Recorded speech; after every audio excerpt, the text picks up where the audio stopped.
राजस्थान पत्रिका संपादकीय गति 100 शब्द प्रति minute. Be ready. 3, 2, 1 start. Tokyo Olympic में भारतीय हॉकी टीम के प्रदर्शन ने हमारी हॉकी के उस स्वर्णिम दौर की याद ताज़ा कर दी है जब समूची दुनिया की निगाह हमारे खिलाड़ियों के प्रदर्शन पर रहती थी। यह भी कहना उचित ही होगा कि टोक्यो ओलंपिक ने भारतीय हॉकी के सुनहरे दिनों की वापसी का संदेश दिया है। खासतौर से भारतीय महिला हॉकी टीम ने शानदार प्रदर्शन करते हुए ऑस्ट्रेलिया की धुरंधर टीम को जिस तरह के प्रदर्शन से मात दी, उसने बता दिया कि लक्ष्य पर नज़र हो तो सफलता का कदम चूमना तय है। सेमीफाइनल में पुरुष हॉकी टीम की बेल्जियम से हार के बाद भारत का 41 साल बाद ओलंपिक फाइनल खेलने का सपना भले ही टूट गया, लेकिन पदक की उम्मीद बरकरार है। पैरा भारत की ये दोनों हॉकी टीमें कोई सा भी पदक लेकर लौटें, देश के लिए निश्चित ही गौरव का क्षण होगा। लेकिन सबसे बड़ा संदेश भारतीय टीमों के प्रदर्शन का यह है कि हमें और हमारी सरकारों को खेलों को लेकर सोच में बदलाव करना ही चाहिए। समुचित प्रशिक्षण और मौका मिले तो पदकों को झोली में डालना मुश्किल काम नहीं है। खेल चाहे कोई सा भी हो, खिलाड़ियों को मिलने वाले अवसर ही उन्हें आगे बढ़ाते हैं। टोक्यो ओलंपिक में निराशाजनक नतीजों के बीच हमारी बेटियां ही बेहतर प्रदर्शन कर रही हैं। दरअसल बात यह है कि पिछले सालों में हमने हॉकी को राष्ट्रीय खेल का दर्जा तो दे दिया, पर लंबे समय तक ओलंपिक में भारत का गौरव बढ़ाने वाला यह खेल बाजारवाद की भेंट चढ़ता रहा। हॉकी, कबड्डी व फुटबॉल जैसे खेल जिनमें आसानी से खेल प्रतिभाओं की तलाश हो सकती है, उन्हें निचले पायदान पर मान लिया गया। टोक्यो ओलंपिक में हॉकी टीमों के प्रदर्शन ने यह साबित कर दिया कि हॉकी को गुजरे जमाने का खेल मानना बड़ी भूल होगी। यह मानना होगा कि इन दोनों टीमों के इस मुकाम तक पहुंचने के पीछे खुद खिलाड़ियों की हाड़ तोड़ मेहनत है, तो कोच द्वारा बेहतरीन प्रशिक्षण, भारतीय खेल प्राधिकरण साई की तैयारी व सरकारों के सहयोग ने भी संयुक्त रूप से काम किया है।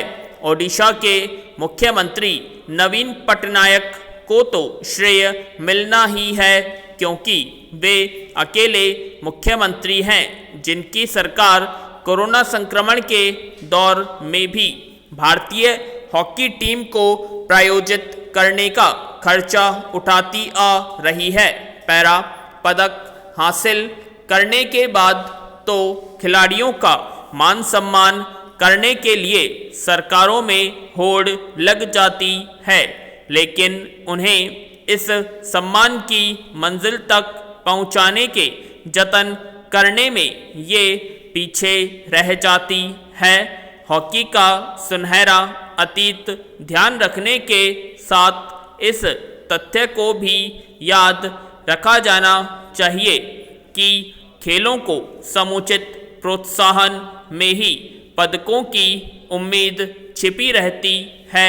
पैरा किसी ने सोचा होगा कि उत्तर पश्चिमी अमेरिका और पश्चिमी कनाडा भीषण गर्मी के चलते आपातकाल घोषित करेंगे।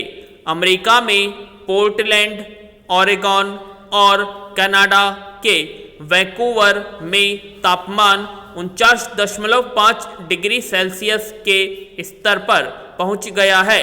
अचरज की बात है कि यूरोप और साइबेरिया तक में गर्म हवाएं चल रही हैं।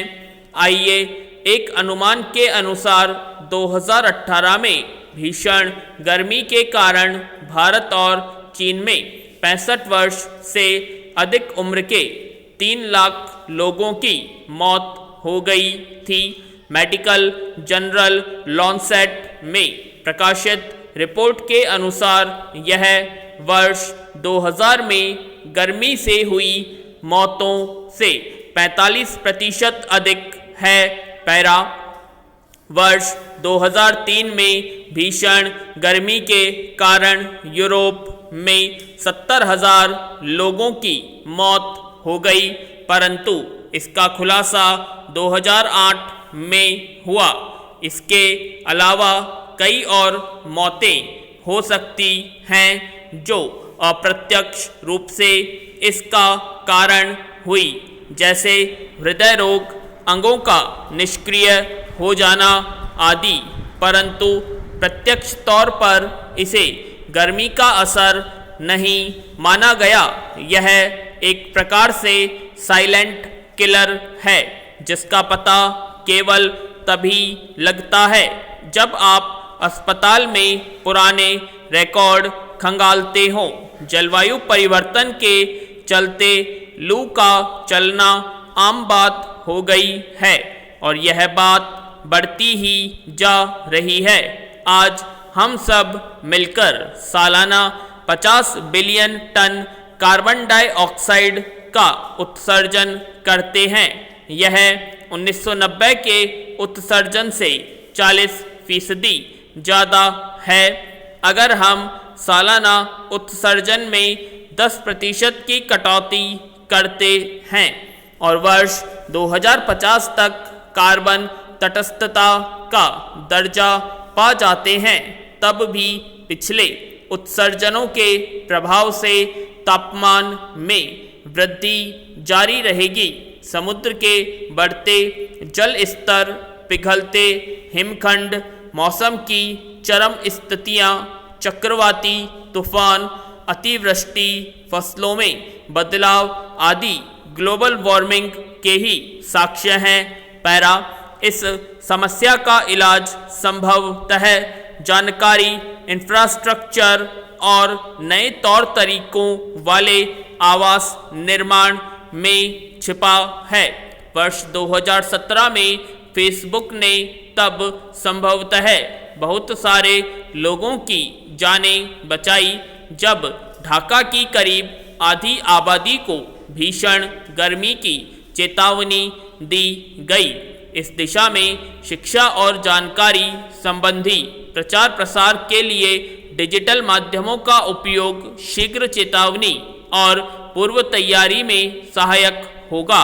हो सकता है कुछ समय के लिए स्कूल बंद करने पड़े, सार्वजनिक स्थल, एयर कंडीशन हॉल वाले विश्राम स्थल इस विषम स्थिति के लिए तैयार रखने होंगे।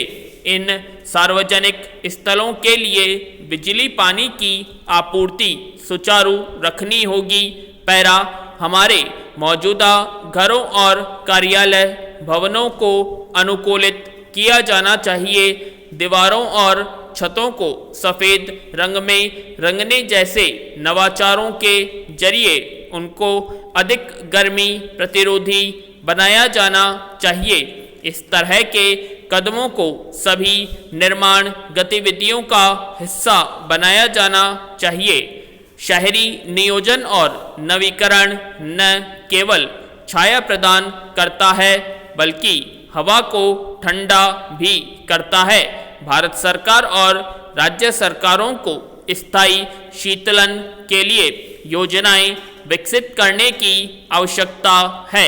इसका अर्थ है भवनों, एयर कंडीशनरों और पंखों के लिए ऊर्जा दक्षता कार्यक्रम, बड़े पैमाने पर कूल रूफ कार्यक्रमों को अनिवार्य बनाया जाना चाहिए। एक सफ़ेद पॉलिथीन छत कोटिंग 2 डिग्री सेल्सियस से 5 डिग्री सेल्सियस तापमान का अंतर कर सकती है। इसका इस्तेमाल गरीब भी आसानी से कर सकते हैं। विराम पैरा मोटापा, डेमेंशिया और एंटीबायोटिक प्रतिरोधकता की तरह भीषण गर्मी भी आने वाले दशकों के लिए संभावित खतरा साबित होगी। विराम